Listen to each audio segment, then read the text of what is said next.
আলহামদুলিল্লাহ,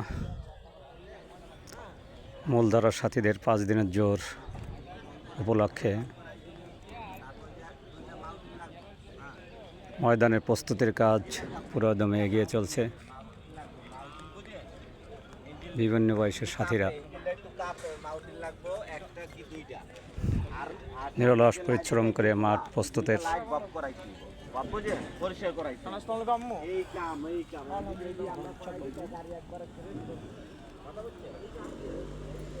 মাঠ প্রস্তুতের জন্য নিরলস পরিশ্রম করে যাচ্ছেন।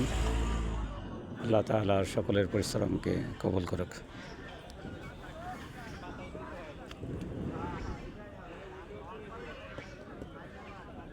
একটা বিষয় না বললেই নয়, আজকে যারা টঙ্গীর এইসব কার্যক্রম ইজতেমা 5 দিনের জোরের জন্য টঙ্গী ময়দান তাবলিগি কার্যক্রম পরিচালনার জন্য কাকরাইল মসজিদ, অথচ এই কাজে করতে দেওয়া হচ্ছে না।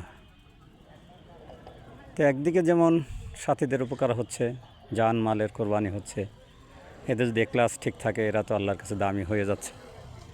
কিন্তু যারা সাথীদেরকে কষ্টের মধ্যে ঠেলে দিচ্ছে, তারা যেন আল্লাহর কাছ থেকে তার বিনিময় বদলা নেওয়ার জন্য প্রস্তুত থাকে।